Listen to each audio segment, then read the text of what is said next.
Why hello everyone, this is Steven from Tostemac and it's time for another autism vlog. On today's vlog we're going to be talking about something that seems very simple but is also serious and it needs to be addressed. Something that if left unchecked can lead to some serious damage, not only to the individual in question, but to the environment around him or her as well. Of course, the thing I'm talking about today is... Headbanging. Now, for those who don't know what headbanging is, and actually I think a lot of us would know what headbanging is. I mean, it's not that much of a brainer. It's basically whenever an individual hits their head on something hard, maybe something like a wall or a desk or something else, something hard and sturdy, in order to alleviate something, whether it be pain, stress, or stimulation and whatnot. Now, the one thing to keep in mind about headbanging is that it's not exclusive to autistics. In fact, we've all done it at some point. We just don't think about it as much. The practice of headbanging usually starts when we're really little, like maybe around like 6 months old or around a year or two old, where we can't really get through what we need to get through, so we proceed to headbang. But usually that phase kind of goes away around the age of 3 or 4. So one of the questions that a lot of people may be asking is, why is headbanging so different to autistics rather than a neurotypical? Well, unfortunately for those who have autism, getting out of the headbanging phase may take a bit more time to get out of. Like, I've actually known several people who are over the age of 13 or heck, even around my age, that still proceed to headbang on a regular basis. And what makes this so frustrating and so difficult is that there's not one set reason for headbanging. There could be multiple reasons for why someone would headbang, and we need to figure out what it is. And that's where the challenge starts. Take me, for example. I didn't get out of the headbanging phase until I was like 9 or 10 or something like that. At that point I realized, oh, headbanging hurts. I don't like it. Maybe I should stop. But also back then I had some other troubles as well. Like back then I wasn't able to articulate exactly what I wanted to say. Or maybe I couldn't get mom or dad's attention in some way, shape, or form for some reason. Or maybe there was so much going on in the environment that I couldn't take it, so I proceeded to headbang. Now, eventually, my parents did stop me, but not by yelling or grabbing me or whatnot. That would just make it worse. But just taking me to a quiet place and let me know, like, asking what's wrong and let me know why headbanging was wrong, not only for me, but also the environment and whatnot. It took me a while, but I did grow out of it. But there was more than one reason behind it. And while I may not have the perfect answer, a perfect solution, or a set formula for you to follow and whatnot, I would like to give some helpful hints in order to help better understand the situation of the individual in question. So I've actually did a bit of research and looked up a few causes and solutions for us to go over. Now, before we get too deep into talking about causes and possible solutions and whatnot, there are 2 things I want you guys to remember. Something that will really help you in the long run. Number 1, headbanging is not a behavior. Just because someone with autism proceeds to bang their heads a lot, despite being over the age of 3 or 4, does not make it a characteristic of autism. It is a choice. There's a big difference between the two. And the second thing to remember is, most of the time when an autistic person proceeds to headbang, most of the time they're trying to communicate something to you. Remember, one of the biggest obstacles that autistic people face is communication. Being able to deliver the message that we want to deliver to you guys, whether it be something important or just something that came up the top of our minds and whatnot. And it's not easy for us, whether we be nonverbal and unable to speak at all, we have to find some other way of communication, or maybe we do know how to speak and can't find the right words to or maybe we can't find the right words to articulate what we want to say. Or maybe we can't find the right words. Oh my god, the script! Where is the script? maybe we just can't find the right words to articulate what we want to say to the individual in question about something that may be going on. Or maybe there's just too much going on around the environment that we feel overstimulated that we can't necessarily think straight. There's just so much going on in here. So as long as you remember those two things, it should be a bit easier to figure out the solution. Now that that's out of the way, let's go over some possible causes, shall we? Now, when you see an individual bang their heads on something, a lot of you may jump to the conclusion that maybe they're in pain.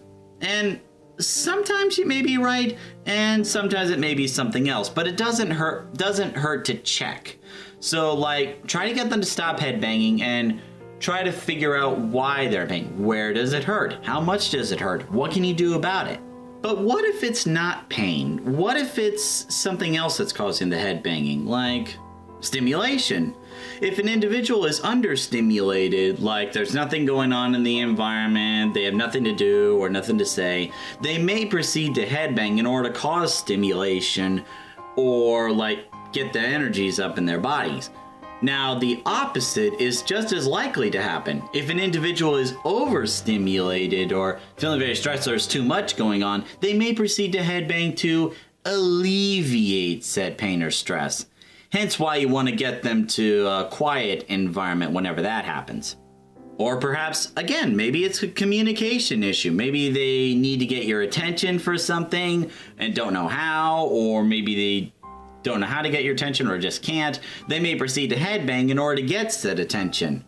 Or another possibility is frustration. Maybe something they're thinking about has got them so mad, so pimped up, so angry, so sad or frustrated or stressed, they may proceed to headbang also in order to release that stress or kind of deal with the inner turmoil that's going on in their minds. The last thing you may want to look at for reasons for headbanging is the individual's diet. Maybe they're eating too much junk food or maybe too much sugar. And it may cause too much energy that they have to release it somehow. So those are the 5 basic groups that a reason for headbanging may fall under, whether it be pain, stimulation, unable to communicate, frustration, or just the diet. Now that we've looked at some possible causes, let's look at some solutions, shall we? Let's talk about the diet one first. If you find that the individual is eating too much junk food or maybe going to McDonald's too much or having too many sweets or sugars or processed food and whatnot, you may want to add more fruits and vegetables to the diet. Not only will this make sure they get fed and whatnot, but get all the nutrients they need as well, but also give them the right energy and not too much energy to release with headbanging. But what if it's a communication issue? If they are able to speak, great, just help them find the right nouns or verbs or adjectives they need. But what if they're nonverbal? Well, don't worry, there's stuff for that as well. In this day and age, we have all sorts of technologies. In fact, during high school, I've actually seen a couple students with some special keyboards that allow them to type up what they need to say, and it'll have some receiver speaker thing out there to actually say what the device types. The technology is out there, you just gotta find it. Now, what if it's something more serious? Maybe the individual is in pain or frustrated about something. If you feel the urge to, don't hesitate to go to a doctor about this. That's what they're there for, to figure out what's going on in the body and come up with possible solutions to fix it. Of course, in this case, you may want to find a doctor that knows a lot about autism, or at least knows more than I do. I mean, the stuff I'm telling you right now is basically stuff I did research on by looking at some articles about this. So if the doctor in question is offering you less information than I am, you may want to find one that knows a bit more about the subject. And finally, what if it's a stimulation issue? Maybe they're not getting enough stimulation. Well, there's actually a lot of solutions for that. Just have them do exercises like push-ups, sit-ups, jumping jacks, pull-ups, something like that, something to get them energized. Or maybe have them help around the house, like take out the trash, do the dishes, have them rearrange the table in order to make it look nice. That way they're getting the stimulation in a safe and productive way. Or maybe the need for headbanging comes from something else. Maybe it's because they like the vibrations or the rocking back and forth feeling. Kind of like when they're rocking around in their mommy's womb and they were still not yet born. Or maybe they were rocking back and forth on a chair. I've done that a few times and unfortunately made a few dents on the wall. Mom and Dad weren't really happy about that. If it's a vibration issue, there are things for that as well, like a vibrating stuffed animal or a vibrating pillow or a vibrating toothpaste and whatnot, something to give them that similar feeling and whatnot. But what if they like a rocking chair? You can't possibly get a rocking chair in school. Actually, yes, you can. That's what an IEP is for. Basically helping your child succeed in classes. Whatever they need to accommodate, they'll figure something out. You should totally check it out. Now, before I end this vlog, I know that a lot of you may be thinking, well, if you want to stop them from headbanging or protect them, why not just put a helmet on them? That would be a simple and easy solution. Well, it might not be the best one, because unfortunately there are a lot of those that may not want to wear the helmet because it kind of feels like putting a cage on their heads. So if you do feel the need to put something on the individual's head, I actually found something that may help. It's called a halo rejuvenator. Basically, it's a headband to put on the individual's head as kind of a weighted cushion. That way it kind of stops them from headbanging, but also provides a bit of comfort. It kind of follows the same principle as weighted blankets. That way it stops them from moving around so much, but also gives them comfort just by adding a little bit of pressure. Just something to look at. You can actually find these halo rejuvenators on Amazon. It only costs around like 40 bucks or whatnot. Feel free to check it out.